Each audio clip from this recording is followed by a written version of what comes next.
Hey everyone, I am so excited for today's deep dive. Me too. All about buttermilk fried chicken. Yes! Buttermilk fried chicken. I mean, The best. it's like the king or queen of all fried chicken. Absolutely. So we're looking at this blog post from Cooking Booth. Yeah. It's called Recipe for Buttermilk Fried Chicken. Right. And it was just published on October 26, 2024. This week. And so obviously we're going to talk about buttermilk. Of course. Because It's the star it is the star. of this show. But we'll also touch upon choosing the right ingredients. Yes. The actual cooking process. All the little Serving suggestions. tips and tricks. Troubleshooting tips. Exactly. So I'm excited to get into it. Me too. One of the things that really stood out to me in this blog post was that they had kind of a surprising serving suggestion, Oh, yeah. which we'll talk about a little bit later. Okay. But first, let's talk about the history of fried chicken. Yeah. Because fried chicken It's global. it's everywhere. Yeah, it's everywhere, but it's got those southern U.S. origins. Right. And the blog post talks about that a little bit. Yeah. And buttermilk specifically wasn't just like a random ingredient that people threw in there. Right. It tenderizes the chicken, it infuses flavor, Oh. and it creates that crispy coating that we all love so much. It's like science and magic all at the same time.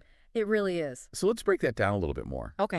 Like, what is it about buttermilk that makes it so special? So it's all about the acidity. Okay. Buttermilk is naturally a little bit acidic, Mm-hmm. and that acidity acts like, Tiny mallets. yes, little tiny mallet, Tenderizing. breaking down the muscle fibers in the chicken Oh, wow. and making it super tender. So it's like a pre-frying massage. Exactly. And then on top of that, it's also a flavor booster. It is. Somehow. It acts like a sponge. Really? Yeah, it pulls in all the deliciousness from your spices and herbs, Okay. infuses it deep into the chicken. And because buttermilk is so good at retaining moisture, Oh. it keeps the chicken juicy even when it's exposed to that high heat of frying. I mean, that's amazing. It's pretty It's fast. doing so much work. It is. So the blog post really stresses the importance of fresh ingredients. Yes, definitely. High quality ingredients. Absolutely. And that starts with the chicken. For sure. Like, you want to make sure you have nice, fresh chicken. Yes. Using fresh chicken ensures the best flavor and texture. Okay. And they even suggest making your own buttermilk Oh, wow. if you are feeling ambitious. Okay. But of course, store-bought works just fine. You don't have to go that far. No, you don't have to. I feel like that's a whole other deep dive. That is. Homemade buttermilk. You should do that. So one thing that stood out to me in this blog post is they mentioned that their favorite spice blend Yes. is paprika, garlic powder, and cayenne pepper. A little bit of a kick. I love that. Yeah. I love cayenne. Me too. But even before we get to the frying, there's the crucial step of marinating. Marinating. That's where all the magic happens. It is. They recommend at least 4 hours, At least. but ideally overnight. Overnight is the best. Really? Yeah. Wow. Okay. The longer the better. So you get all that flavor. Flavor infusion. They also talk about setting up a proper cooking station, Yes. which, to be honest, I'm not very good at. It can be helpful. I'm kind of a messy cook Well, when that- I get going. It helps streamline the process. Less stress. That's yeah. They recommend having a dedicated breading station, Okay. fryer or skillet, Yeah. and a cooling rack. All right. I'm going to try to be more organized Good. next time I make fried chicken. It'll be worth it. So now let's talk about the actual frying. Okay. Is it as straightforward as it seems? Well, it might seem simple, Yeah.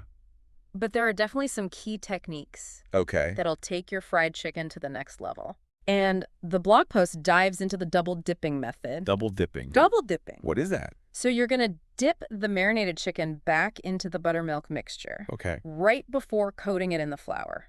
Ooh. And that extra layer of buttermilk creates a thicker, Oh, more yeah. substantial crust. Okay. That's going to crisp up beautifully in the hot oil. I'm so intrigued. It makes a difference. So you're not just dipping it once in the buttermilk in the beginning. Nope, twice. You're dipping it again right before the flour. Yes, All right. I'm going to have to try that. you should.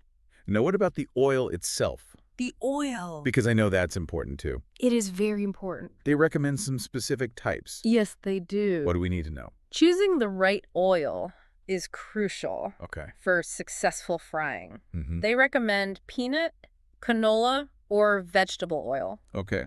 all of which have high smoke points. So what does that mean? It means they can withstand the heat of frying without breaking down and creating off flavors. Oh, so it doesn't taste burnt. Exactly. I got it. And they also recommend using a thermometer to make sure the oil temperature stays consistent. At 350 degrees. That's 350 degrees Fahrenheit. Right, so you're not just eyeballing it. No. And then they say to fry in small batches. Small batches are key. Why is that? It maintains that ideal oil temperature. So it doesn't drop too much. Right. Okay. And it makes sure each piece cooks evenly. So I'm guessing if you overcrowd the pan, Oh, yeah. you're going to end up with soggy chicken. Soggy, greasy chicken. Not what we want. Definitely not. We want crispy. Crispy is the goal. Okay, so now for the moment of truth. Yes. They mentioned in this blog post that they have a kind of surprising serving suggestion. Yes, they do. You ready for this? I think so. Chicken and waffles. Chicken and waffles. I know. It might seem unconventional, Yeah. but the sweetness of the waffles and the savory flavors of the fried chicken, I would have never thought of that. they complement each other perfectly. Really? They do. Okay, my mind is blown. It's delicious. So we have chicken and waffles. We do. What other serving ideas do they recommend? Well, they suggest all the classic Southern sides, Like what? like buttermilk biscuits, Ooh, yeah. coleslaw, mashed potatoes, and gravy. Yeah. But they also get a little creative Okay. with ideas like fried chicken sliders Oh. and even tacos. Fried chicken tacos. Fried chicken taco. Okay, I am officially hungry. Me too. So let's move on before we get too hungry. All right. Because sometimes things don't go exactly to plan in the kitchen. Right. And we end up with some not so great fried chicken, Yes. like my soggy chicken fiasco. We've all been there. So what are some of the troubleshooting tips? Well, the blog post anticipates common issues, Okay, good. like soggy coating. Which is what happened to me. Yeah. What did I do wrong? Well, did you make sure to maintain a consistent oil temperature? I probably didn't. And did you avoid overcrowding the pan? Probably overcrowded. And did you drain the chicken on a rack? I don't even own a cooling rack. Okay, so we need to get you a cooling rack I think so. to allow excess oil to drip off. All right. That helps prevent the sogginess. Okay, I'm learning so much. Good. I am definitely going to redeem myself I believe in you. with my next batch of fried chicken. You got this. They also talk about preventing overcooked or undercooked chicken, Yes. which is obviously also important. very important. So how do we avoid that? They emphasize the importance of a meat thermometer Okay. and making sure your chicken pieces are all roughly the same size Oh, to ensure even cooking. that makes sense. Yeah. I never really thought about that. It can make a difference. Wow, this is so much more in depth than I expected. It's a science. What stands out to you so far? I mean, the chicken and waffles combo, Right. that's pretty exciting. Yeah. And just those double dipping Yeah. and small batch frying techniques. I am determined to achieve the perfect crispy crust. I think you can do it. Thanks. We'll dive even deeper into some of the technical details Yeah, and okay. tips for achieving fried chicken perfection I'm so ready. in part 2. Stay tuned. We'll be right back. Welcome back to our deep dive into buttermilk fried chicken. And we're talking all about how to avoid common fried chicken fail, Exactly, like ending up with a soggy mess. which I've been guilty of. We all have. It's so disappointing. It is. So let's talk more about how buttermilk can prevent that, Okay, so buttermilk. because it's obviously the key ingredient here. It is. What's going on at a molecular level? Right, so remember how we talked about buttermilk's acidity? It doesn't just tenderize the chicken. Right. It actually changes the structure of the proteins in the flour coating. Wow. Yeah, it's pretty amazing. So it's not just working on the chicken itself, it's affecting the coating too. Exactly. Wow. Okay. When the buttermilk comes into contact with the flour, it creates a network of gluten strands Okay. that are stronger and more tightly bound. So it's like it's building a stronger shield Yes, a stronger shield against the oil. against the oil. That's amazing. I know, right? So it's less likely to absorb all that excess oil during frying, Exactly. which means a crispier, less soggy crust. That's the goal. The ultimate goal. Buttermilk is like the ultimate bodyguard, Huh. protecting the chicken from that oil overload, I love that analogy. keeping it juicy on the inside, crispy on the outside. So the Cooking Booth blog post recommends using a combination of all-purpose flour and cornstarch in the coating. Oh, yes. What's the reason for that? Cornstarch is fantastic Yeah. because it's super fine Mm-hmm. and it absorbs less moisture than flour. So does that mean even crispier? It does. I'm all about that crispy. Lighter, airier, Oh, a crispier crust. I like it. Yeah. They also talk about seasoning the flour mixture, Seasoning is key. which I'll be honest, I don't always do. You should. I know.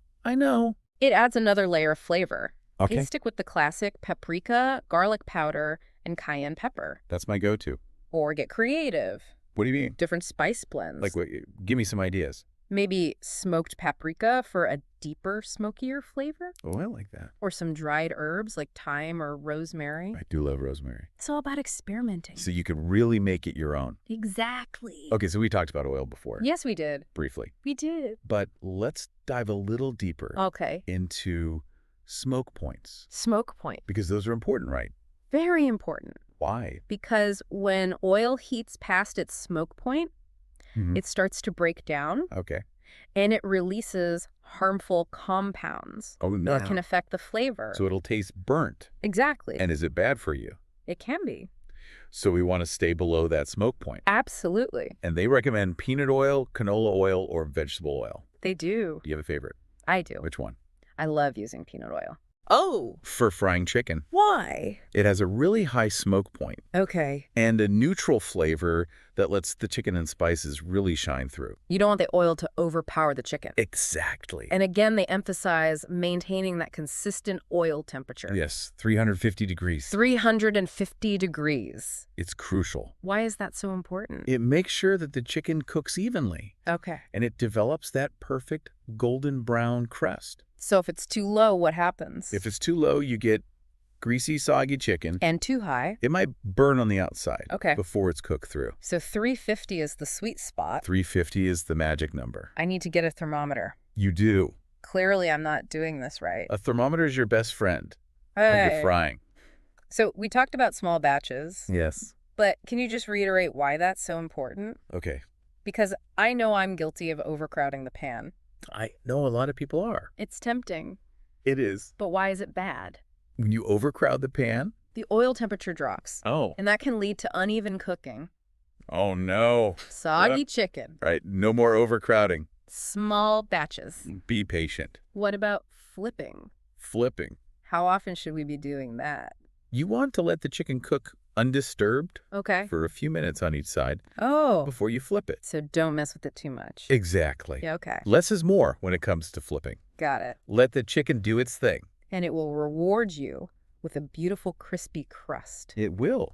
I love the sound of that. Now let's talk about presentation. Presentation. Yeah, because we want our fried chicken to look as good as it tastes. Right, so what are your tips? Garnish. Garnish with. Fresh herbs, parsley, or thyme, Okay. or a rustic wooden board Oh, yeah. for serving. I like that. Arrange your sides nicely around the chicken. Like a beautiful spread. It's all about those final touches. They really do elevate the experience. They do. All right, so are you ready to move on to part 3? I am. Where we're going to talk about some exciting variations Yes. on the classic buttermilk fried chicken recipe. Stay tuned. All right, we're back and ready to explore some buttermilk fried chicken variations. Yes. Let's get creative. I'm so excited for this. So we can play around with different spice blends Oh, yeah. to create unique flavor profiles. Let's give you some examples. So you could add smoked paprika Okay, for a deeper, smokier flavor, I like that. or try a blend of herbs Okay. like thyme and rosemary Ooh, that sounds good. for an earthier taste. I love rosemary. Yeah. So many possibilities. What about the coating? The coating? Can we experiment with that too? Absolutely. Like, Instead of just using all-purpose flour, yeah. try adding some cornmeal Oh, for a coarser, crunchier texture. I like that. Or experiment with different types of breadcrumbs, Okay. like panko breadcrumbs. Oh, Those are known for their extra crispy texture. I love panko breadcrumbs. Yeah, they're great. I bet that would be amazing on fried chicken. It is amazing. Okay. You could even try adding some grated Parmesan cheese. To the breadcrumbs. Yeah, to the breadcrumb mixture. Oh, wow. For a savory, cheesy twist. Oh, my gosh. So good! That sounds amazing. But remember, there are no hard and fast rules in cooking. Right. Don't be afraid to experiment I love that. and see what you like best. It's all about having fun Exactly. and making it your own. It's your creation. But safety first, Always. especially when you're working with hot oil. Especially hot oil. Things can get a little dangerous. They can. So let's review some of those safety tips. Okay, so we talked about using a deep fryer or a high-sided pan Yeah. to contain the oil. To prevent splattering Right. and also making sure the chicken is patted dry. Patted dry. For breading, Before breading it. to minimize moisture. Yes, moisture can cause the oil to pop and splatter. And, of course, having a lid handy Always. in case of a grease fire. In case of emergency. Yeah. Never use water Never, ever. to put out a grease fire. It'll just make it worse. It'll spread. Just cover it with a lid. All right, safety tips duly noted. Okay, good. Now, for the fun part, Best part. if you could only choose one side dish Oh, this is a tough one. for your ultimate buttermilk fried chicken feast, Okay. what would it be? Oh, man, that is so hard. I know it's hard. I think a tough decision. I have to go with the classic Southern combination. Okay. Fried chicken, buttermilk biscuits, Yeah. mashed potatoes and gravy, Oh, my gosh. and a side of coleslaw. That's a classic for a reason. It is. That's a lot of food, though. It is a feast. But I have to say, I'm still intrigued by that chicken and waffles idea. I think you should try it. I think I will. It's a good time. Well, that's all the time we have for today's deep dive Sad to see it go. into buttermilk fried chicken. But we covered a lot. I know, I learned so much. I'm feeling inspired to get in the kitchen Me too. and start experimenting. Remember, the key to mastering any recipe Yeah, is practice and a willingness to have fun. I like that. Don't be afraid to experiment. And be safe. Always be safe. And thanks for joining us, everyone. Thanks for listening. And until next time, Happy cooking! happy cooking, everyone.